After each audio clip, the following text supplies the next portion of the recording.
There was a woman in Vancouver who invited her neighbors to a Tupperware party. And about 8 or 10 of them came. And she put out all the containers. There were a couple of neighbors who came who weren't interested at all. They'd just come to gossip with their friends, so they just picked up the Tupperware stuff and put it down and ignored it. There were a couple of others who were quite interested, and they looked at it and they said, well, we'd love to have it, but then they remembered that their husbands had ordered them not to spend any more money on that kind of thing. So they said, if we get these, there'll be trouble, so we better leave it this time. There were another couple of housewives there, neighbors, who looked at the containers and said those would be jolly useful, but really our cupboards are pretty full already, and we don't have much room for them. But they liked them. But they soon started talking about other things they wanted to buy, dresses, hats, other things for the kitchen. And they didn't buy anything ultimately, but there were 3 of this lady's neighbors who actually were interested enough to buy. One spent $10, another $15, another $25. And if you're not hard of hearing, just you listen.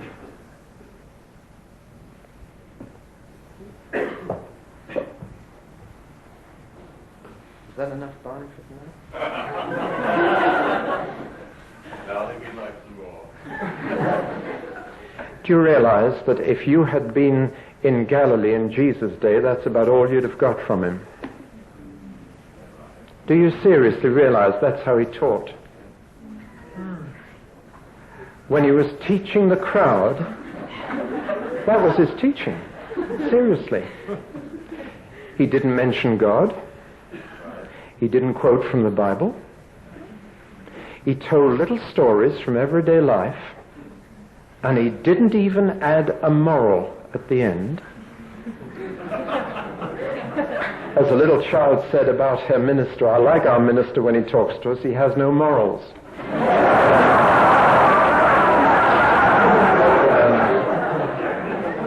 But Jesus didn't mention God, and he didn't quote the scriptures, and he had no morals.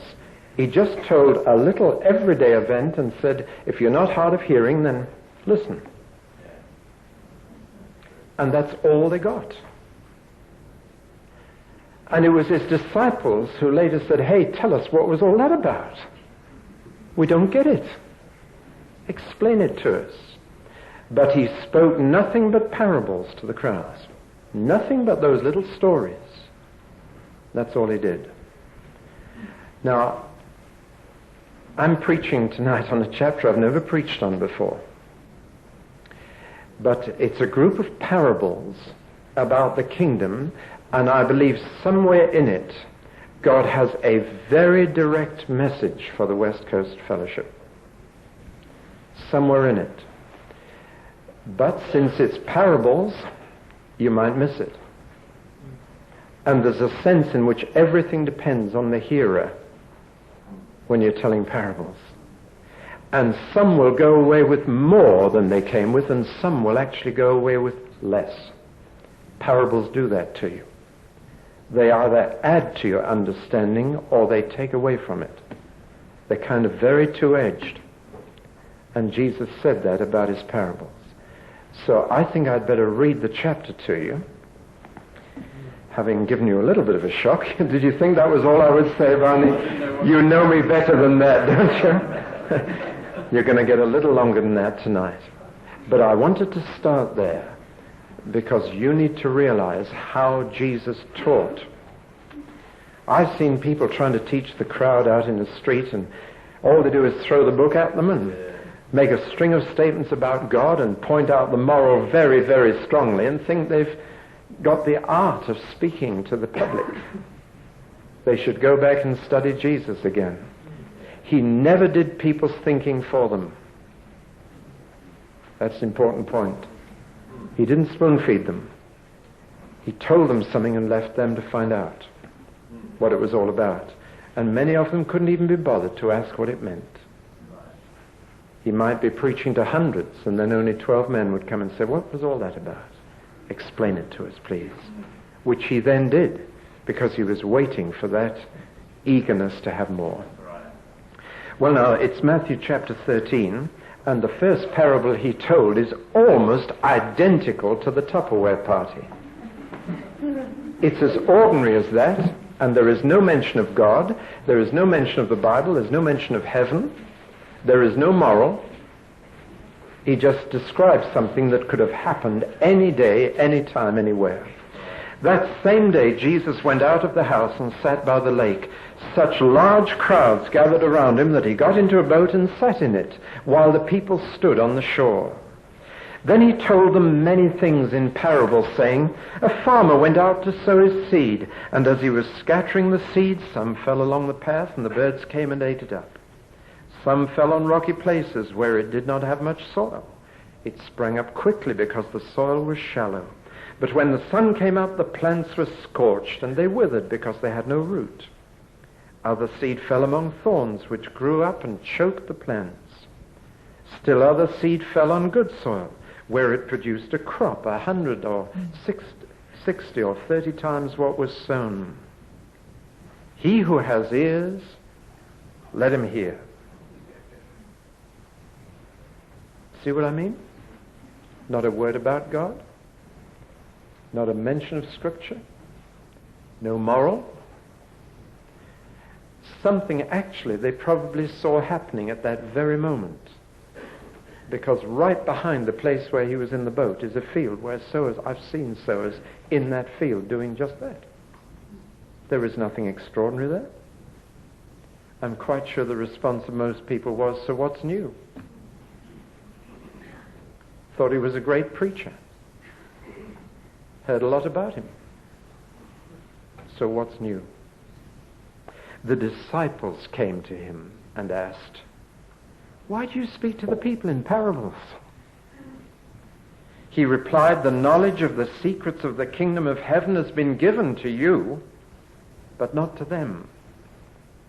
Whoever has will be given more, and he will have abundance.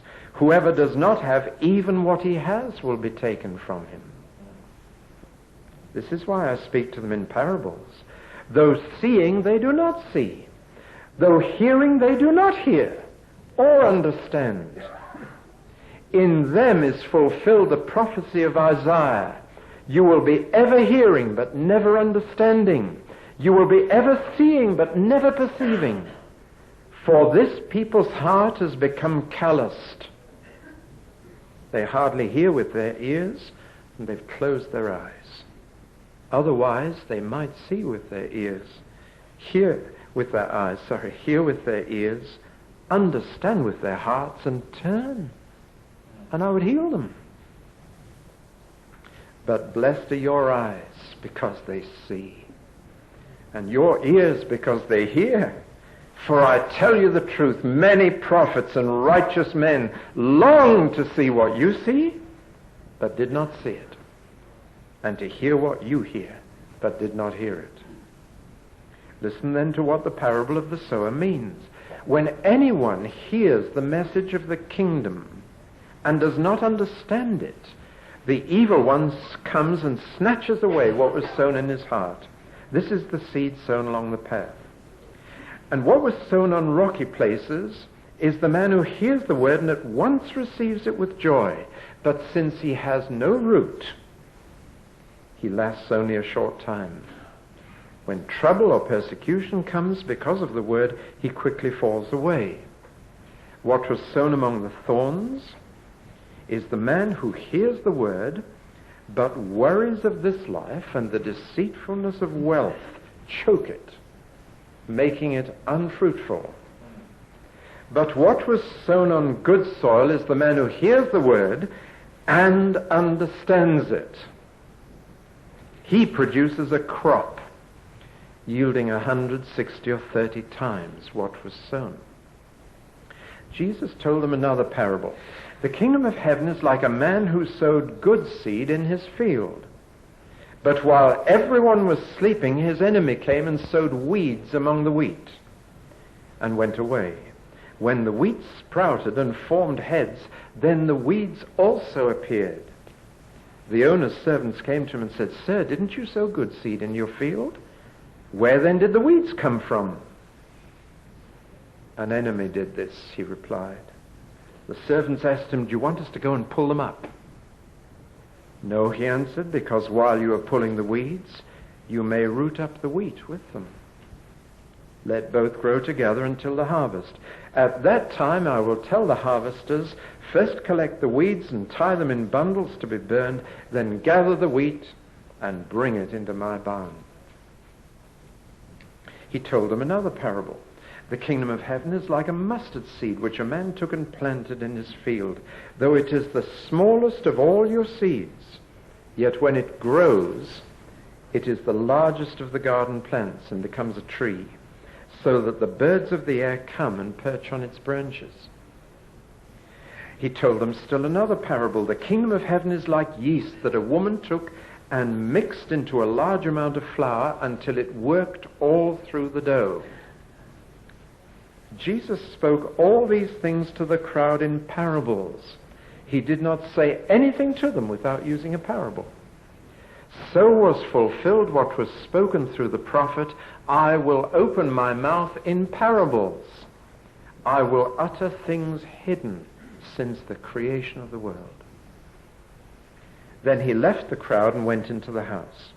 His disciples came to him and said, "Explain to us the parable of the weeds in the field." He answered, "The one who sowed the good seed is the Son of Man. The field is the world. And the good seed stands for the sons of the kingdom. The weeds are the sons of the evil one, and the enemy who sows them is the devil. The harvest is the end of the age, and the harvesters are angels. As the weeds are pulled up and burned in the fire, so it will be at the end of the age. The Son of Man will send out his angels, and they will weed out of his kingdom everything that causes sin and all who do evil. They will throw them into the fiery furnace, where there will be weeping and gnashing of teeth. Then the righteous will shine like the sun in the kingdom of their Father. He who has ears, let him hear." The kingdom of heaven is like treasure hidden in a field. When a man found it, he hid it again, and then in his joy went and sold all he had and bought the field. Again, the kingdom of heaven is like a merchant looking for fine pearls. When he found one of great value, he went away and sold everything he had and bought it.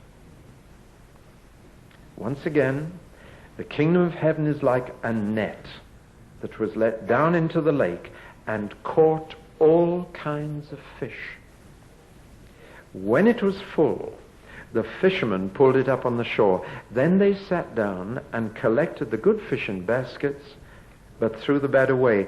This is how it will be at the end of the age.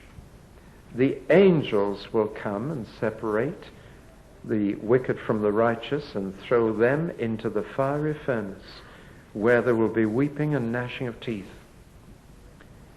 "Have you understood all these things?" Jesus asked. "Yes," they replied. And he said to them, "Therefore every teacher of the law who has been instructed about the kingdom of heaven is like the owner of a house who brings out of his storeroom new treasures as well as old." I hope by the time we finish, I could say to you, "Do you understand all these things?" And you could say, "Yes." Then I could tell you, you'll be among those who can bring treasures new and old together. Father, I just pray now for the aid of your Holy Spirit, not just for me, but for everybody listening. Anoint my mouth and every ear, and every eye too, and every heart, that what the senses are aware of may become sense within, that sight may turn into insight, and that seeing we may see. and hearing we may hear and understand. For your name's sake. Amen. It's about half a mile south of Capernaum. There is a horseshoe-shaped bay with sloping banks down to it. And I know that's the place where Jesus sat in a boat. The acoustics are perfect for thousands of people. You wouldn't need this kind of thing. They couldn't have one anyway. And in a boat, out in that horseshoe-shaped bay, everybody on the bank can hear every word. You know that sound carries well over water. Furthermore, right behind that bay is that sloping field which to this day is still a field in which men sow seed in exactly the same way as they did 2,000 years ago. I've seen it. And out behind that bay you can see the fishermen out there with their nets. The whole scene is set. There is hardly anything which Jesus said on this day which they couldn't see as well as hear.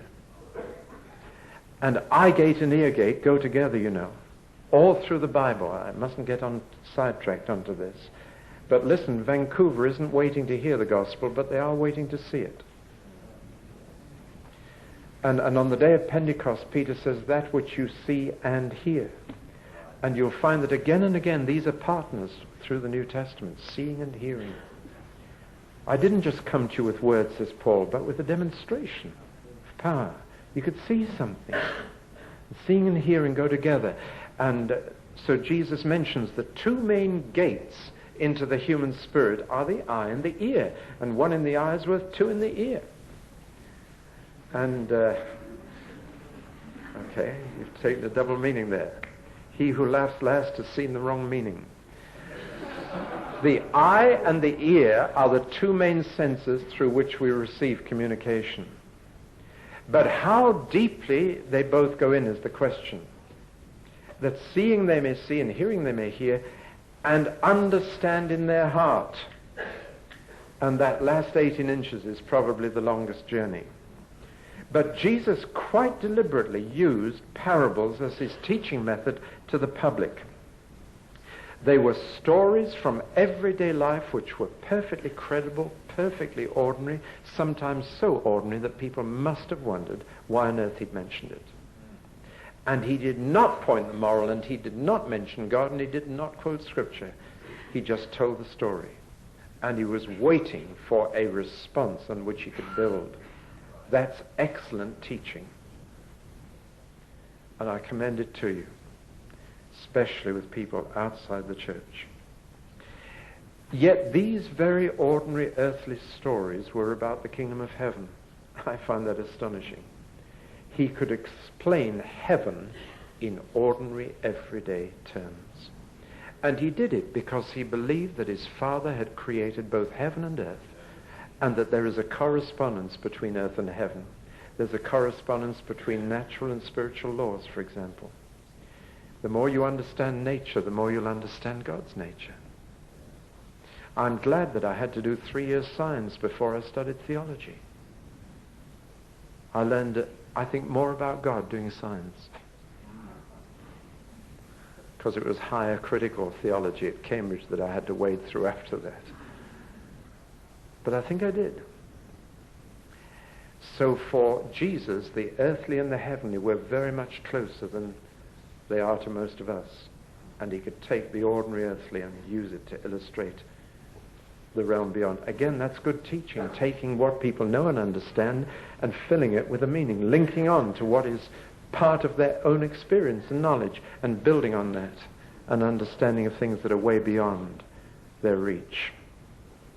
But the two things I want to get very clear is this: parables had a positive and a negative aspect. The positive was to help people to understand, the negative was to hinder them from understanding. The positive was to reveal, the negative was to conceal. The positive was to add more understanding to those who already had some, and the negative was to take away from people what they already had. And Jesus' teaching was a sharp two-edged sword, and the Romans had two kinds of sword, a long thin one and a broad fat one shaped like that with a ridge down the middle. It looked exactly like a large tongue. And Jesus' tongue was as sharp as any two-edged sword. You used the long, thin one when you fought with one man, but the broad, fat one you used when you were dealing with a crowd. You slashed it from side to side, and it was a heavy, sharp thing, and everybody got out of your way. And when Jesus spoke in parables, he was using the broad sword, the sharp two-edged sword of his tongue, to slash through the crowd. Some of his parables are really terrible weapons. They cut people if they understood.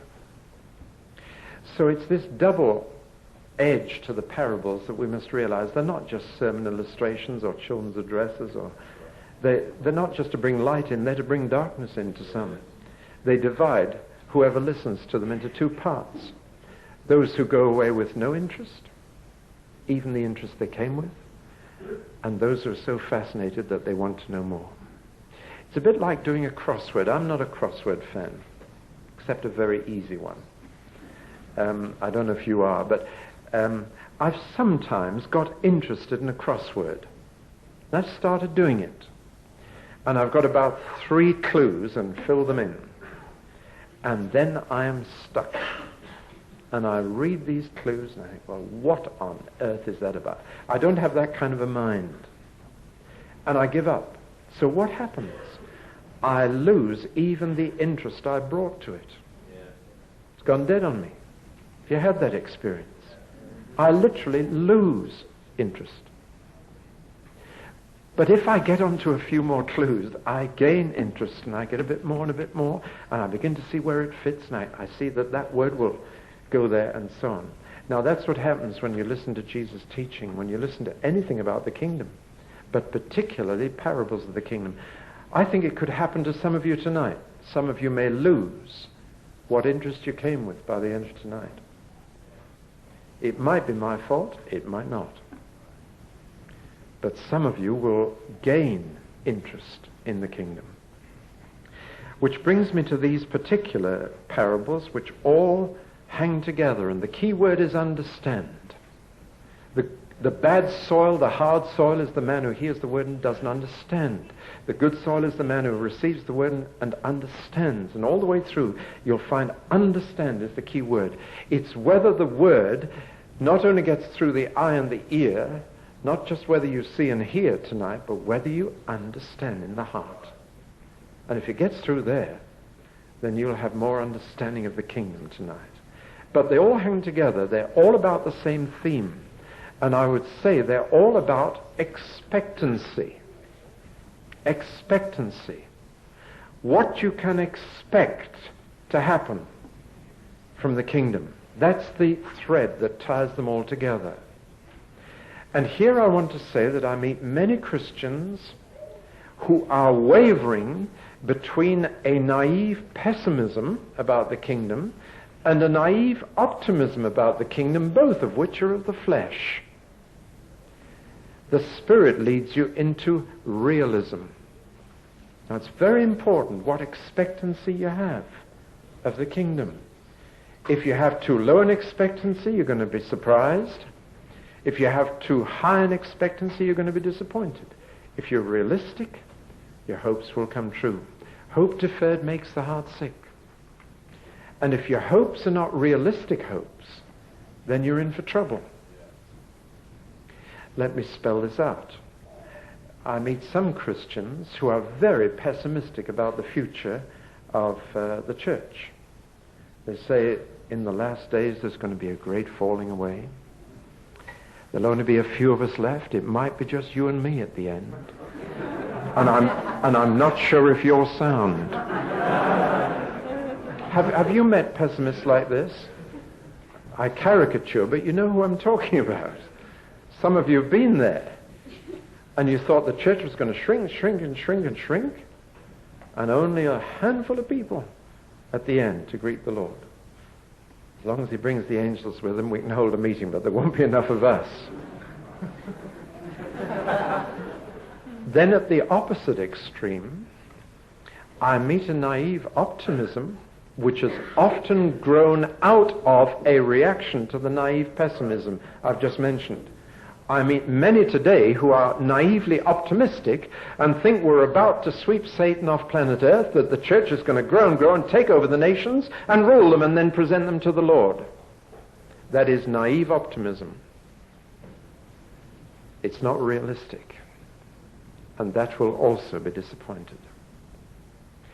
There is a realism in what we expect of the kingdom in the future before the Lord returns that gives us a good hope. And all these parables put together a picture of what we can expect of the kingdom in this age. And they spell it out very realistically. I begin then with the first parable. We're in for some time tonight, but if unbelievers can watch the TV tonight for 3 hours, we can take a bit more than 20 minutes, right? Well, now, the first parable is the parable of the sower, and you know it backwards. You could recite it. You've preached on it. You've been taught it in Sunday school. You've heard it again and again. I want to give it the title, The Incarnation of the Kingdom. That's the first insight we're going to get, the incarnation of the kingdom. The question is, how can the kingdom of heaven be reestablished on earth? The answer is always by incarnation. It can only be done by being embodied in human beings who rule the earth. Therefore, the sovereign of the kingdom of heaven must be incarnate in a human being on earth to reestablish the kingdom. And the Son of God was. But a kingdom is made up of subjects as well as sovereign. You can't have a kingdom without subjects as well as a sovereign. The sovereign has been incarnated. The kingdom of heaven is now being incarnated in subjects. That's what's meant by sowing the seed. The seed is the message of the kingdom, and it's to be embodied in men. The soil is human. And we are taking the message of the kingdom and embodying it, incarnating it in human beings. That's how the kingdom will be reestablished on earth. The sovereign was incarnated, the sovereign was incarnated, and the subjects are now being incarnated here on earth. Something of heaven is being put into human beings here and now.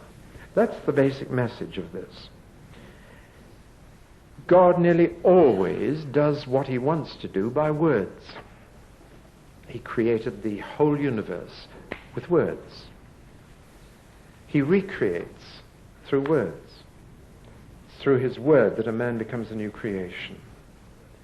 It is by words that God does most things he does. That is why most of the gifts of the Spirit are word gifts.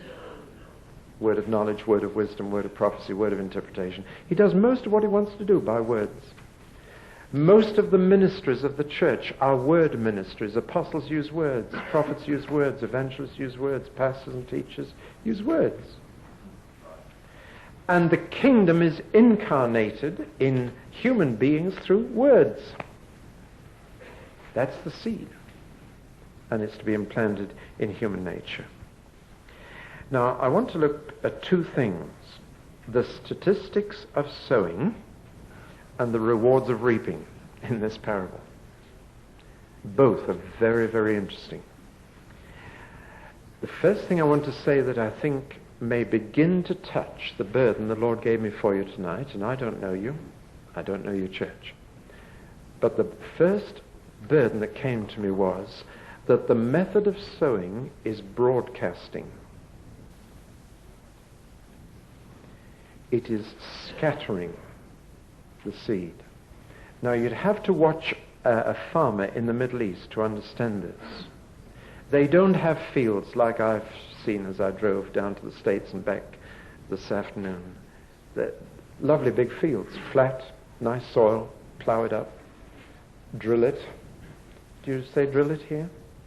What do you use? Drill? Seed drill. Get nice rows. You couldn't do that. That field behind that bay where Jesus sat in the boat and taught is a field you couldn't plow. It's covered with hard basalt rocks and stones which would wreck a plough. It's the hardest stone almost around. It's black, it's hard, and there are thorns, some of them 6 to 8 feet high, with spikes on them longer than my thumb. 2.5-inch spikes, the thorns in the Middle East. Can't get near them. And you've no idea whether the soil is shallow or deep. You just see a little patch of soil here and a little patch there. But those people have to use that land. It's the only land they've got. And I've watched a sower going down that, through that field. And he does what I've actually done in my earliest days on the farm. Anybody ever done it? You carry a round container of seed and you develop a rhythm.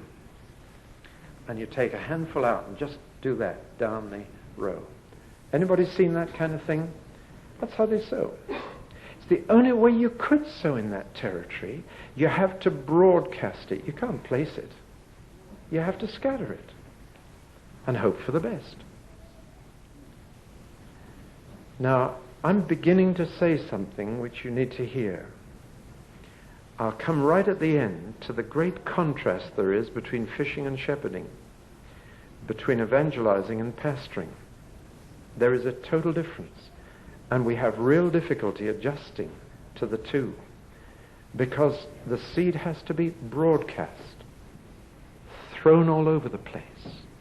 You can't place it as you can plant your house plants. You scatter it. You broadcast the message of the kingdom. Sometimes it feels like trying to fill a lot of jam jars from a hose pipe. That's broadcasting, hoping that some will drop into some jam jar. But that is the method Jesus used. It is a wasteful method, but there's no other way to sow. And the statistics of sowing, let's assume that the 4 times Jesus said some fell, some fell, some fell, some fell. Let's just say that that means a quarter fell, a quarter fell, a quarter fell, a quarter fell. It may not have been exactly that, but for the purposes of understanding the parable, just assume that he's talking about 4 quarters of the seed. And what he's saying is 3 quarters was wasted. And you've got to live with that and face it. Otherwise, you won't sow. Now, you know perfectly well what caused the wastage. I'm not going to draw that out. You've probably preached on it yourself. Jesus knew what was in man. He had no illusions. He knew there were some so hard, maybe gospel-hardened, or they'd heard preachers so often, or they'd had such tough experiences in life that had hardened them off. So many people had trampled over them that they just weren't receptive to any good news. You met people like this? He knew some were hard. And he knew that they'd no sooner heard than what had been said would be forgotten within minutes. And that Satan would see they forgot it and keep them hard. He knew there were people like that. No penetration of the word. It just went. I saw a secretary in London. She had 2 new earrings. One said in and the other said out. and that's exactly what he was talking about. You see? Now, he also knew there was a second group of human beings who are too shallow. They'll get very emotional. They'll receive the news with joy, have a good old sing and dance about it, and it doesn't lead to anything. Especially when the way gets a bit tough and trouble begins. And some people, I'm afraid, made Christian professions and nobody told them that that's the beginning of trouble. I couldn't tell you that when I came to Christ my troubles were over. They began when I came to Jesus. And they got much worse when I got filled with the Spirit. Somebody said, I was asked by a minister, what's the infallible sign of being filled with the Spirit? How do you know? I said, I can tell you trouble. If you've not got into further trouble, I question whether you've been filled with the Spirit. I have a sound scriptural basis for that, because the most frequently mentioned sign of being filled with the Spirit in Acts is not tongues, but boldness. And the boldness always got them into trouble. So there are those who, as soon as they realize that getting to know Christ gets you into trouble and being filled with the Spirit gets you into more trouble, they're off. They like the choruses and the singing. They heard the word with joy, but very shallow. Got no deeper than their feelings. And then there's this third group whose lives are already too full of other things, who think of the kingdom as a nice optional extra, you know. I've got the job I want, I've got a nice house that I've paid the mortgage off, I've got a nice car, it'd be lovely to have a nice church to go to on Sunday as well. Do you know what I mean?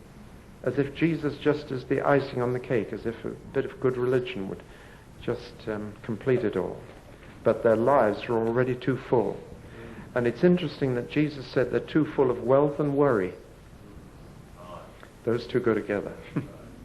The more you have, the more you're worried about how to keep it.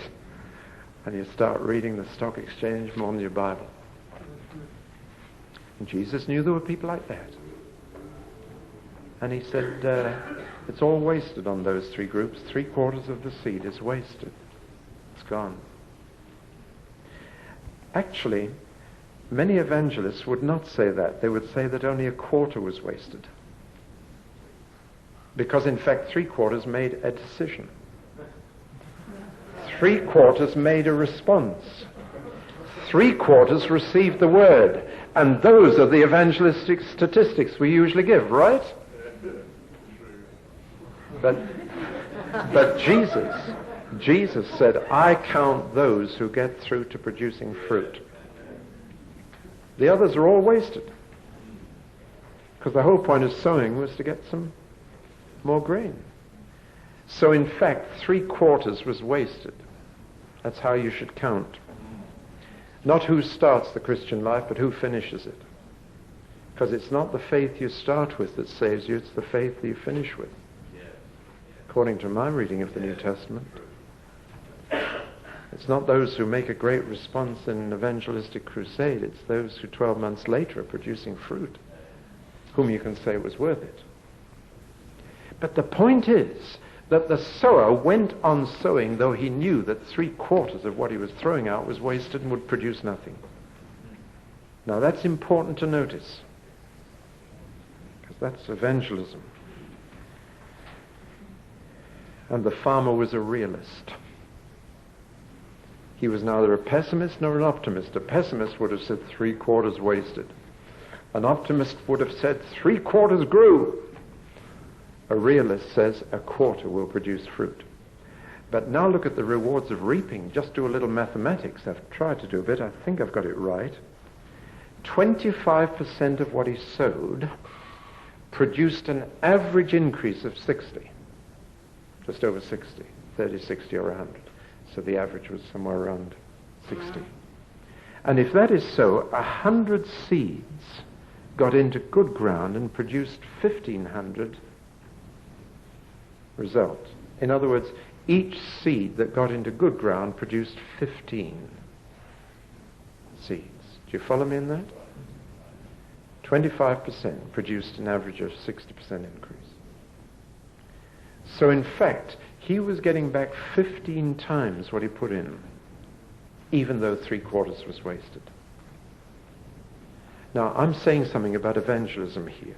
I've heard mass evangelism criticized because many don't last. True. But the word is to be broadcast. And from those where the word does get in, you'll get the return that the farmer was looking for.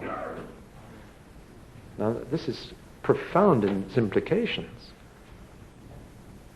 Because shepherds find it difficult to cope with wastage. Evangelists don't. It's the difference of gifting. And it's very hard for them to understand each other. How can you preach and get all those decisions and then see 3/4 of them go to nothing? The shepherd can't bear that. But the evangelist can, because he's a sower. Begin to hear me on this. Because in Australia I found some very good fishing churches who were bad at shepherding, and some very good shepherded churches who were bad at fishing. And there's a burden beginning to come through here that I think the Lord may be wanting to share with you. As somebody said to me, an evangelist, he said, I'd rather lose 80% of 1,000 people than 80% of 100 people. That sounded a bit Irish to me. But what he was saying positively was, I'd rather catch 20% of 1,000 than 20% of 100. Do you follow me in that? I thought that was pretty logical. He'd understood the parable of the sower. I'll go after as many as I can reach, even if I only keep a few. Because the few from a large crowd will be more than the few from a small crowd. Broadcasting. The method of incarnating the kingdom is to broadcast the seed of the word of the kingdom. To get it out as far and wide as possible, forgetting the wastage and doing it for the sake of the one that produces 30, 60, and 100. A missionary in Ethiopia, before the Italians invaded it in the 1930s and turned it into Abyssinia, that missionary labored far and wide, scattered the word wherever they could, but the only convert that missionary had was a blind beggar. One. Then the Italians came and pushed out all the missionaries. They had to flee. And some of you may be old enough to remember the atrocities of gassing and so on that went on. Terrible time. For years, the missionaries were kept out. When that missionary went back, that blind beggar had a church of 3,000 converts. You know? And the missionary realized that broadcasting it as I think it was the lady, as broadcasting the word as she had done, it only got into one. But look what the one produced, which made the whole operation worthwhile. I hope you're feeling a word of encouragement coming through here. It's not a word of criticism, it's a word of encouragement. The pessimist says so much waste. The optimist says, look how many responded immediately. The realist said, let's wait and see, but it was worth doing for what we will see. The fruit we'll get. Jesus, in the early days of his ministry, scattered the word wide and got up to 5,000 listening. And he got 12. In fact, he only got 11 out of that crowd who said, explain the parables to us, we want to go further. When he said, are you going to leave me too, like the 5,000 have done? I mean, Jesus preached one sermon and lost 5,000 people. He did. One sermon did it. They said, no, this is too much for us. Off they went. And he said, are you going too? Peter said, no. You're talking about what we want to know.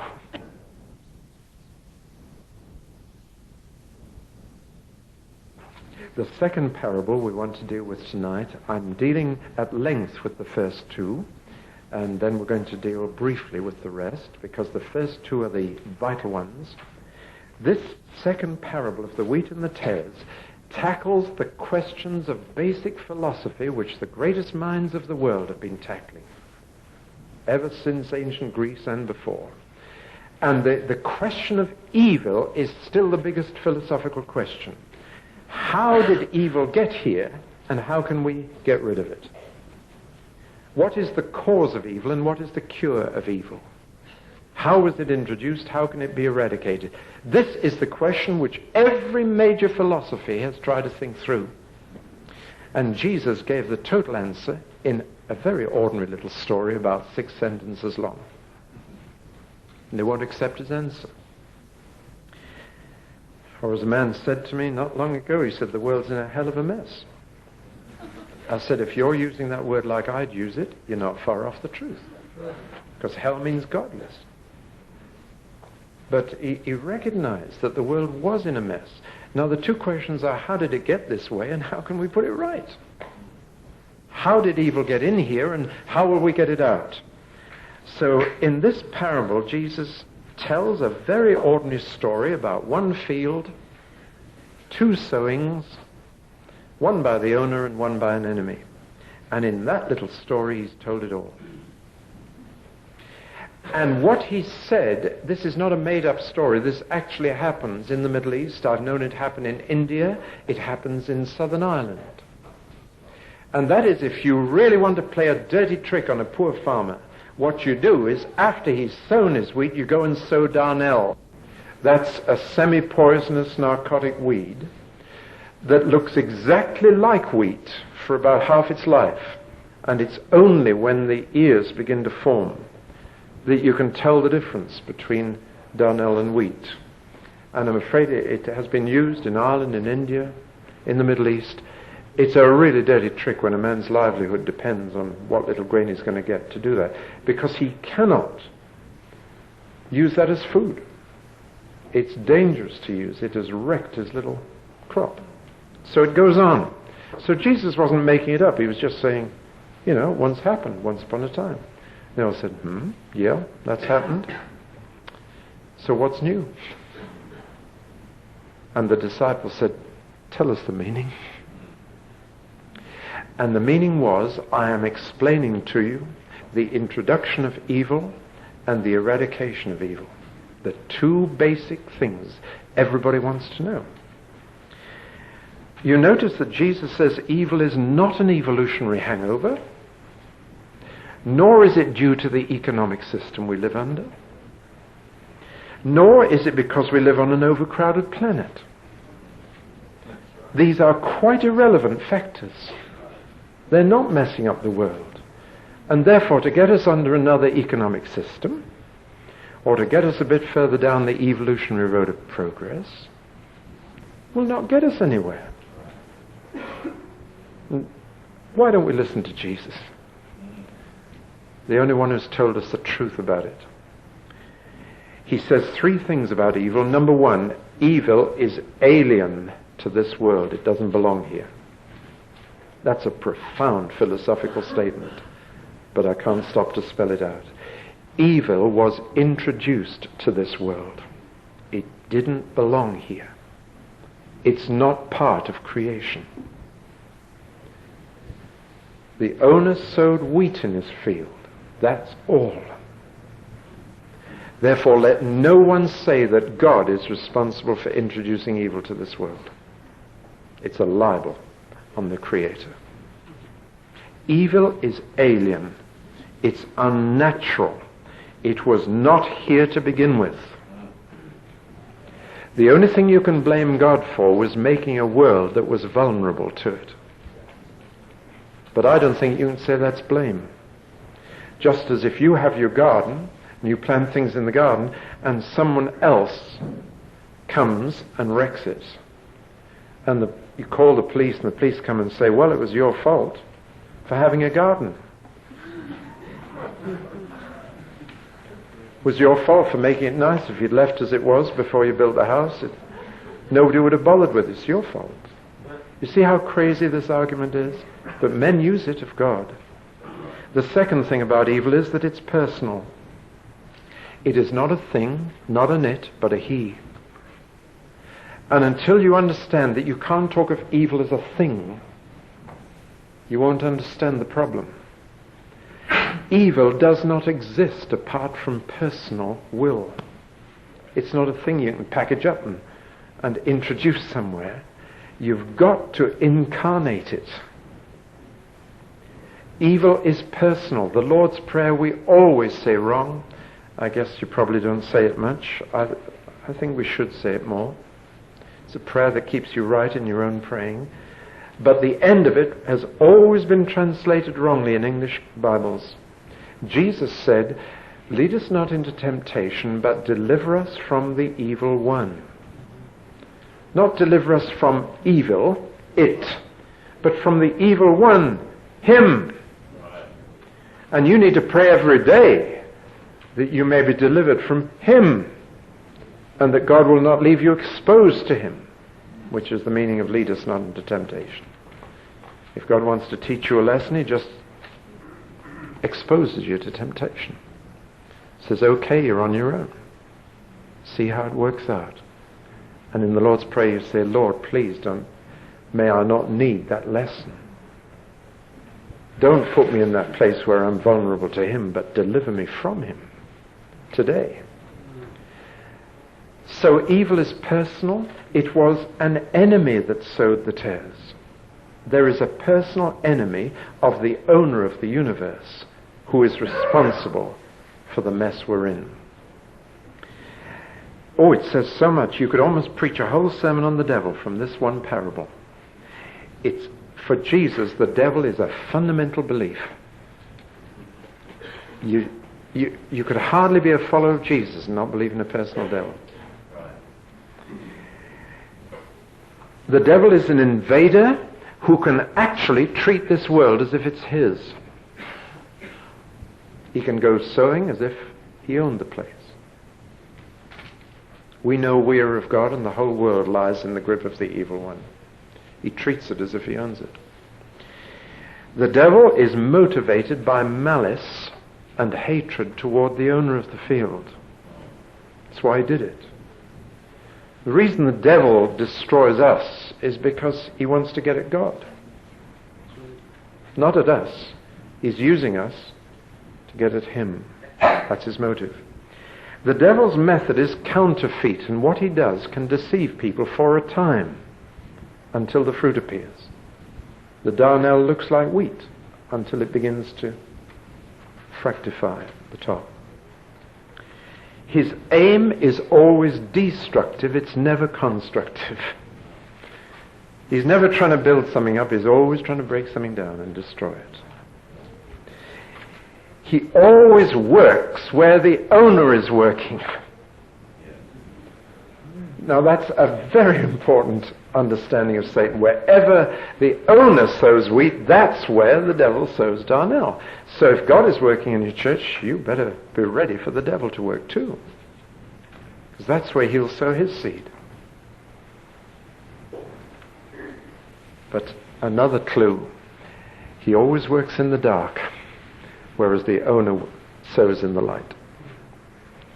He always does it secretly. He doesn't want any publicity for it. Whereas what the Lord does is open and seen. You can see the Lord sowing, but you can't see the devil. I could go on, but this wasn't meant to be a sermon on the devil, so let's push on. The third thing about evil is something I've already mentioned, that evil is not only alien to this world and personal, it is incarnate, and the devil's method of planting his kingdom is exactly the same as heaven's. Hell has to get hold of people and embody. The seeds that are sown are the sons of the devil. They're people. The wheat is personal, the tares are personal. And that's his method, incarnation again. He's got to get hold of human beings. And he looks around for something in your life or in mine that he can get hold of. It's usually something we keep in the dark. And if you think of something you couldn't share with someone, that's usually where he will incarnate himself and grab you. Well, let's leave the devil now. I don't like giving him a lot of publicity. Jesus doesn't answer all the questions, but he tells us enough about the introduction of evil to tell us how to tackle it. And the basic insight is something that was supernaturally introduced can only be supernaturally eradicated. If human beings had introduced evil to this world, human beings might eradicate it. But we won't. It will take angels to eradicate the devil. We won't do it. It's a false hope that is not promised us that we will. We are promised that if we resist him, he will run away from us. But we're never promised that we will eradicate him or his kingdom. Now, we're coming now to the eradication of evil. As the wheat and the tares matured, the differences became obvious. And the sons of the kingdom of heaven, the servants of the farmer, became greatly concerned. They had a righteous indignation that this should have been done. And Moral indignation can often lead to mental impatience.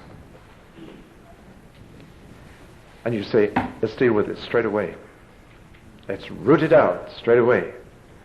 And I'm afraid moral indignation slips into mental impatience very quickly if we're not careful. So they came to the owner of the field and they said, look what's happened. Look at these weeds in your field. You didn't sow them, did you?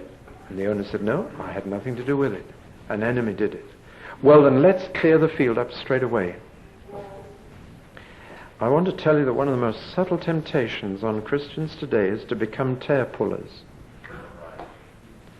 I say that carefully because I don't want to be misunderstood. I believe in church discipline. I believe in social action by Christians, but I do not believe in tear pulling. It's very important that you understand that this is something else that I'm talking about. There are Christians who are getting all steamed up about a tear pulling crusade. And you can work up a good head of steam on that. You know, when you're filled with anger at some of the evil things that are, come on, let's clear it out, let's root it out, let's eradicate it. And I'm just putting a cautionary word against this, lest we try and do what we can't. That's the human reaction. Let's have a purge. It is the reaction of the flesh all around the world. Let's purge our nation of evil people. Let's purge Grenada of the Cubans. Let's purge Europe of the Nazis. Let's purge. That's the human reaction to the tares, isn't it? Everywhere you go. If we could only get rid of that lot, the field would be fine. And every election we have, I hear it. I hear it. Let's kick that lot out and then we'll have it. Then we'll have the kingdom of heaven on earth. Let's get rid of the Tories. Let's get rid of the Labour they're sending them. Let's purge. Get rid of the people causing the problem. That is not heaven's method. And it won't work. It's the right idea, but the wrong time and the wrong people. The right idea is that someday every tear has to be removed from this world. That someday everyone who sins and everything that causes sin must be eradicated. If this is God's world, that's got to happen someday. It's the right idea. But listen, we are not the people who will do it, and this is not the time for it to be done. That's what Jesus is saying. The right time will be at the end of the age, and the right people to do it will be the angels. Not be the sons of the kingdom. The farmer will bring in another team to deal with that. He's not going to entrust us with that job of eradicating evil. Must have his own reasons for that. I could think of some of them, but they'd be speculation. We need to go back again to the owner's original intention, which was to have a full barn, not a pure field. Do you hear me on that? I'm going to return to this theme. It's heavy on me tonight. The owner's original intention was a full barn, not a pure field. But we keep wanting to give him a pure field when he wants a full barn. And if you start tear pulling now, there are two things that could happen. First of all, a case of mistaken identity could happen and you could pull up wheat. Boy, if somebody had managed to pull up all the tares in this world, I wouldn't be here now. Would you? And the other mistake that you can make is the roots are so interwoven that you'll disturb the wheat itself from growing properly, and you do more harm than good. Now these are profound things. The orders of the owner are, let both grow together until. Which means quite simply that where the pessimist says the tares are going to take over the world, and the optimist said the wheat's going to take over the world, the realist says both will grow together until. See how Jesus' teaching keeps you balanced? The wheat is not going to take over from the tares in this age, nor are the tares going to take over from the wheat. Both are going to increase, which means increasing confrontation to the climax of the final struggle between Antichrist and Christ. But the outcome is certain. The harvest will be gathered, and the barn will be full. But we mustn't engage in a crusade to eradicate evil. We mustn't try and live in the barn yet. Many Christians would like to live in a nice, sheltered Christian community up in them there hills and milk cows and sing choruses to them. Listen, the wheat and the tares have got to grow, both of them, together. Together. Did you hear that? Together. It's tough being in the world, but that's where the church has got to be. And the tendency constantly is to build a barn where we can all be sheltered. You cannot live in the barn now. You can only live in the field now, together with the other kingdom. We're too interwoven to start separating now. And indeed, Jesus prayed on his last night, Father, don't take them out of this field. Keep them in it and from him. That was his prayer. We can protect ourselves and our children. Too much. Sooner or later, our children have to live in the world with their roots interwoven with the kingdom of Satan. I wouldn't let our children go away to boarding school, partly because they had unhappy memories of boarding school, but one of the reasons was we both wanted them in the world, but in close touch with us so that they could discuss what they were encountering.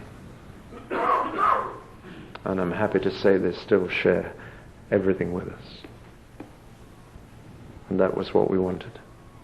So they came home and told us what they'd seen of the tales. And we could talk it over. In the world, but not of it. Let both grow together. Now I realize this is a big debate now with state schools in the state they're at. But sooner or later, Jesus says, let both grow together. Sooner or later, we've got to be in there. Salt is no use in the salt cellar.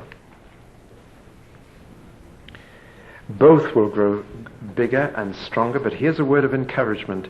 The growth of the weeds won't hinder the growth of the wheat. Otherwise, we would be told to pull up the weeds. The wheat will grow strong.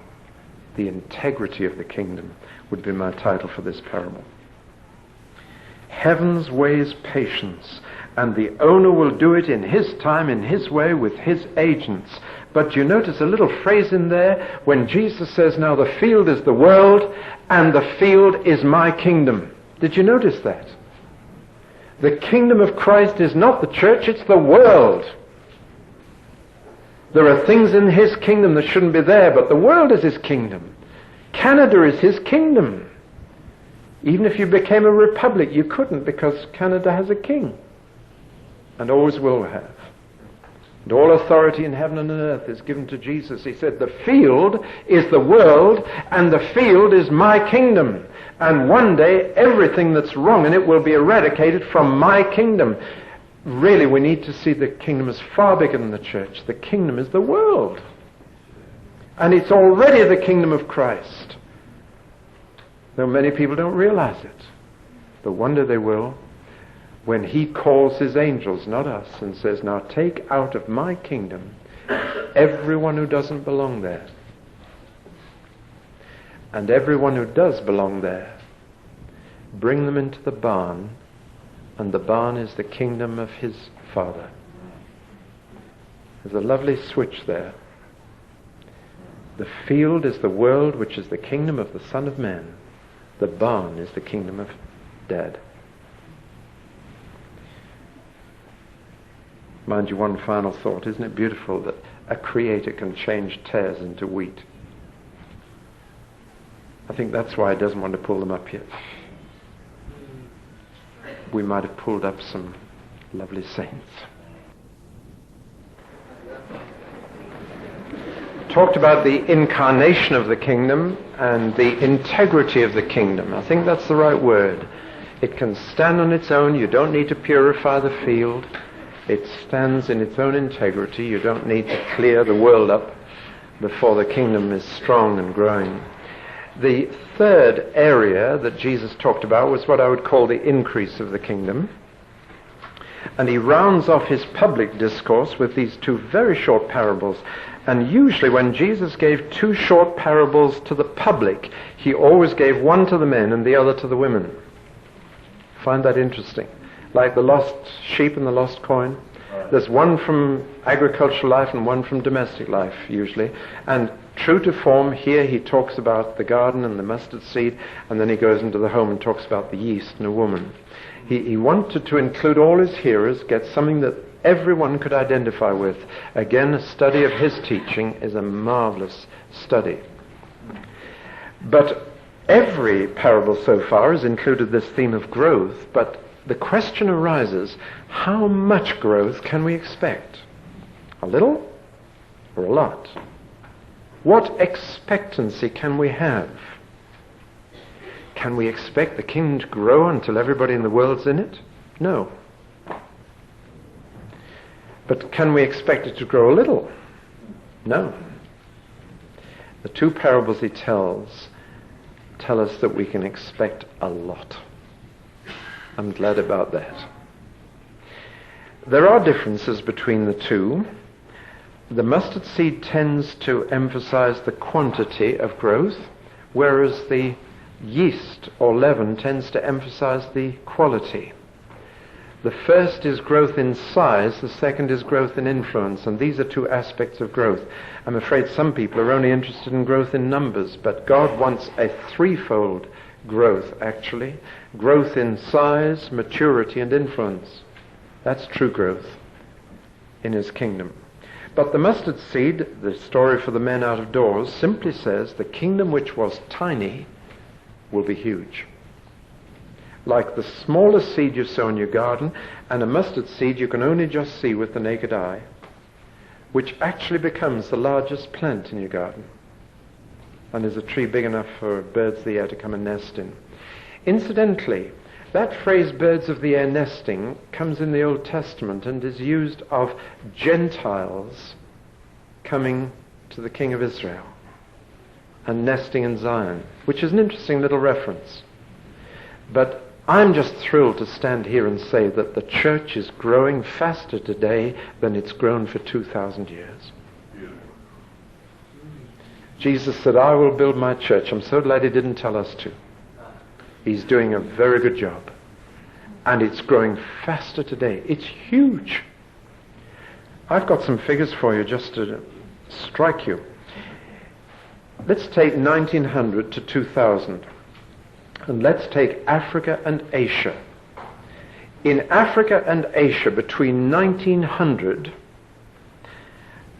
and today, the population has doubled. But by 2000, it will have trebled. That's the speed up.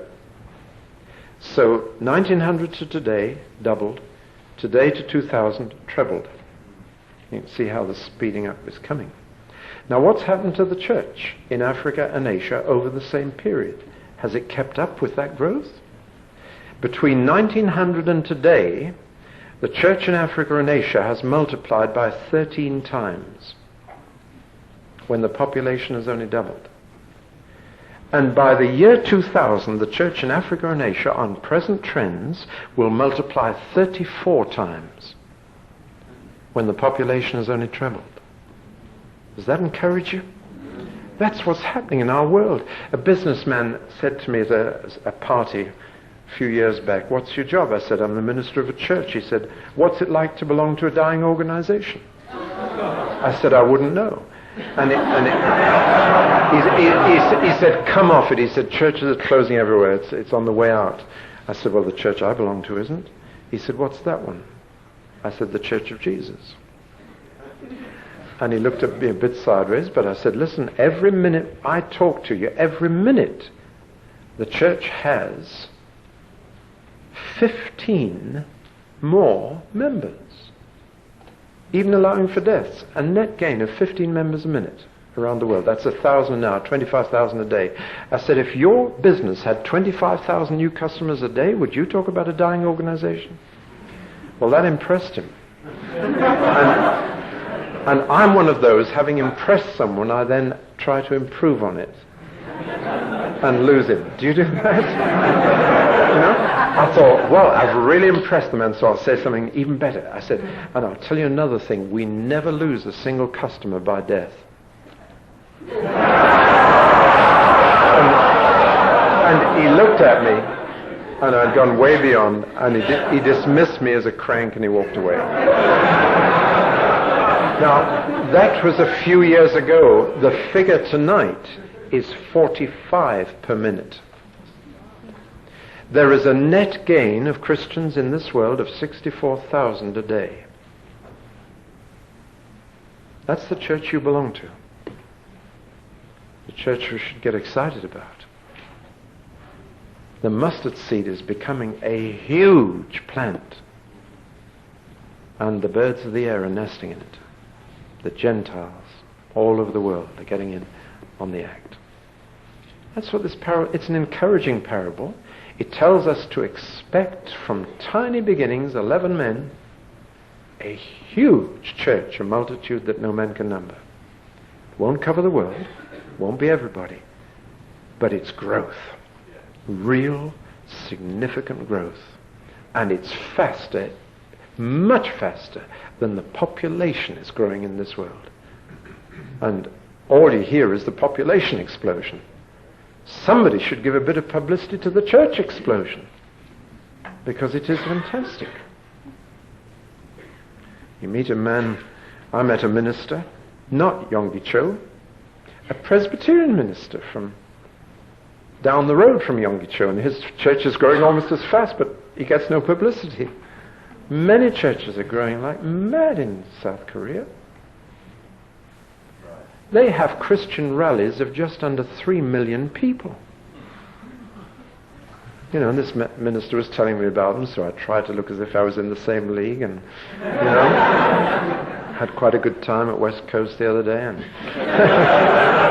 but listen, I thought these people had colossal faith. But in Yonggi Cho's church, the target he sets per month is 10,000 new members a month for his church. And he's seeing it.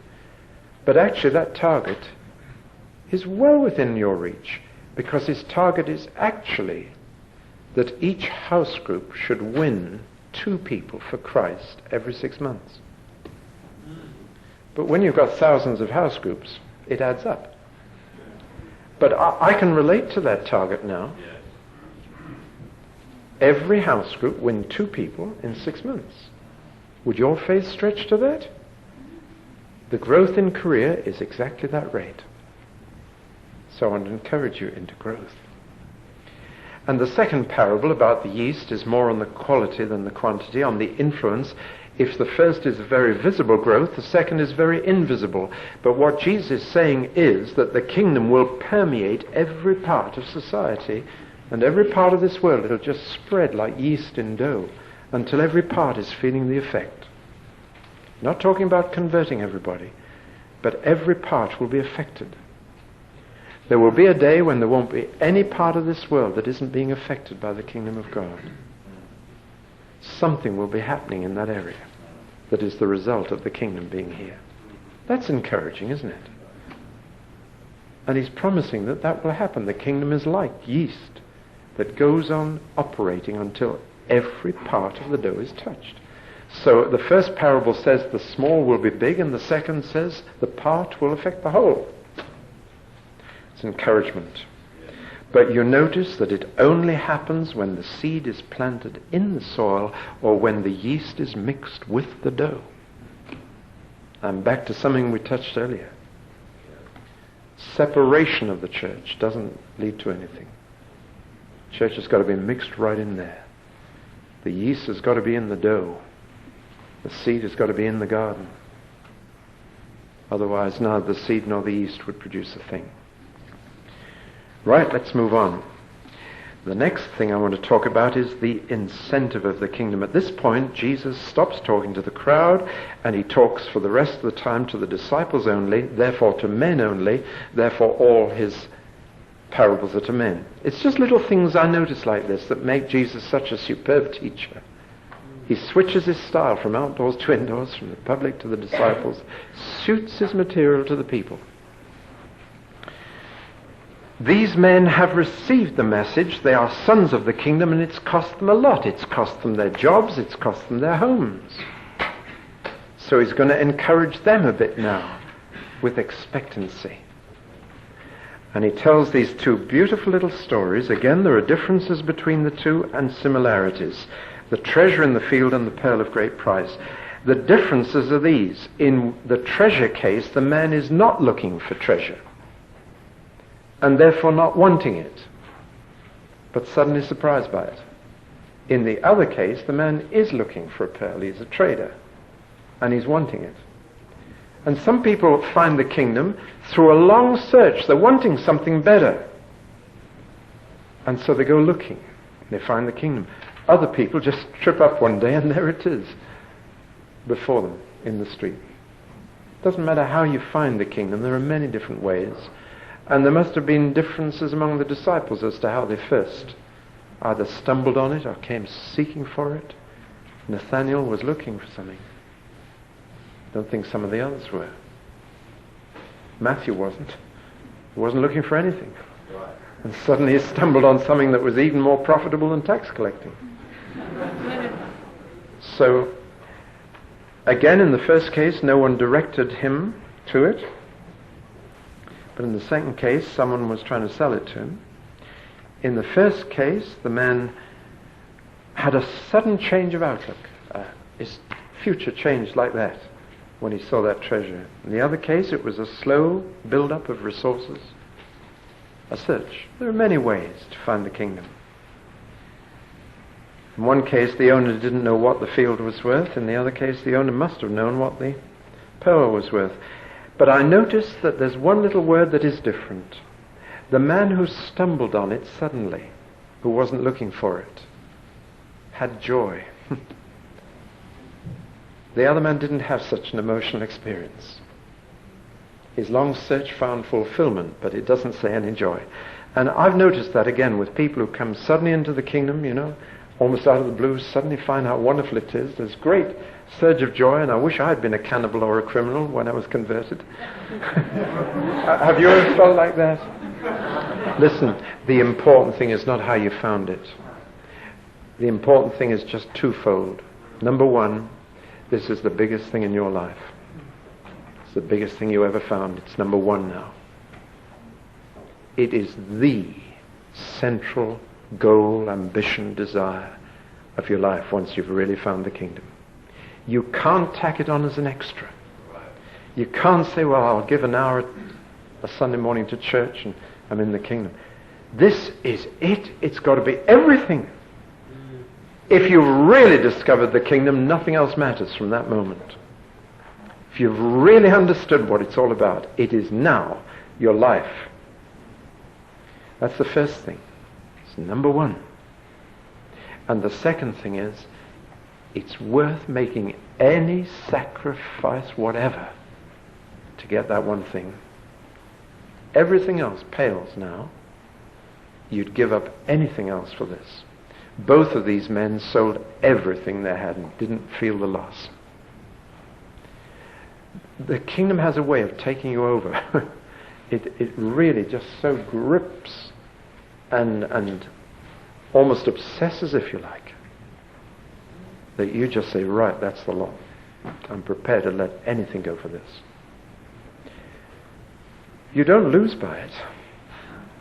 Jesus said, no man has left family, houses, lands for my sake in the kingdoms, but he'll receive 100-fold with persecution. I love the honesty of Jesus. He put that in the small print, but it's there with persecutions. Don't listen to anybody who teaches prosperity unless they preach it with persecution. Because that's honesty.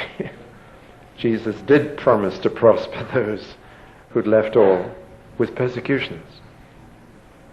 Oh, I'm not so sure I want to be prosperous. It's honesty. Well, let's move to the last one. I didn't know what to call this, being a slave to alliteration.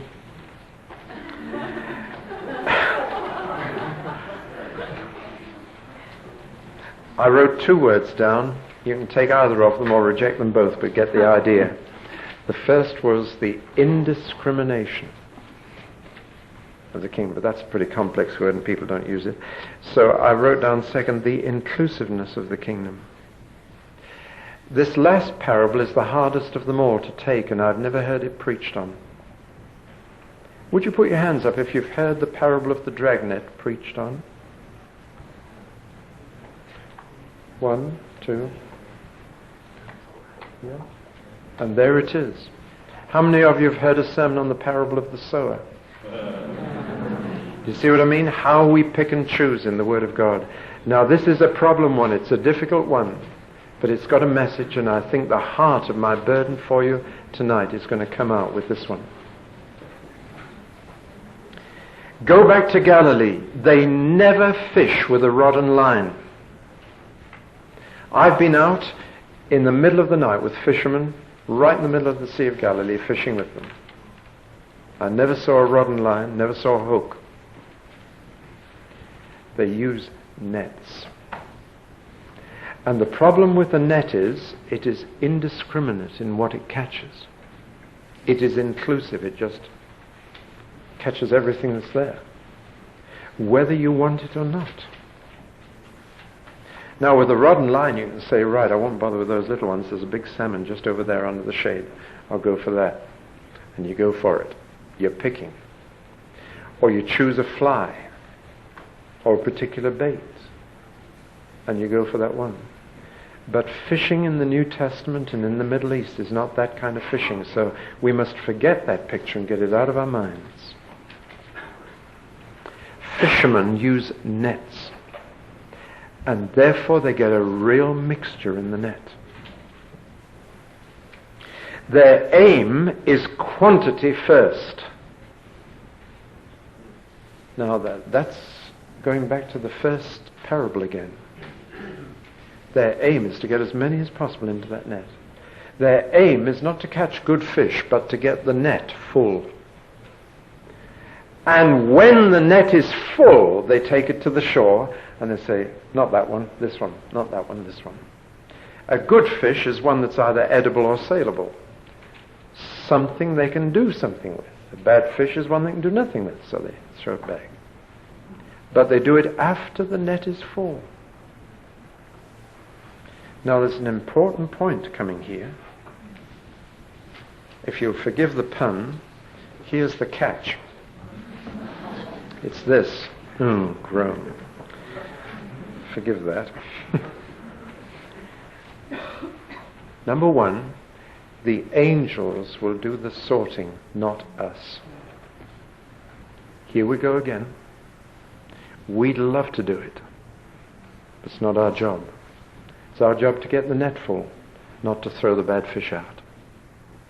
The angels will do the sorting. Secondly, they will do it at the end of the age, not now. Thirdly, some fish that have been in the kingdom net will go to hell. It's quite clear. Matthew repeatedly warns us of those who have related to Christ who can yet go to hell. Matthew 25 gives 5 warnings like that.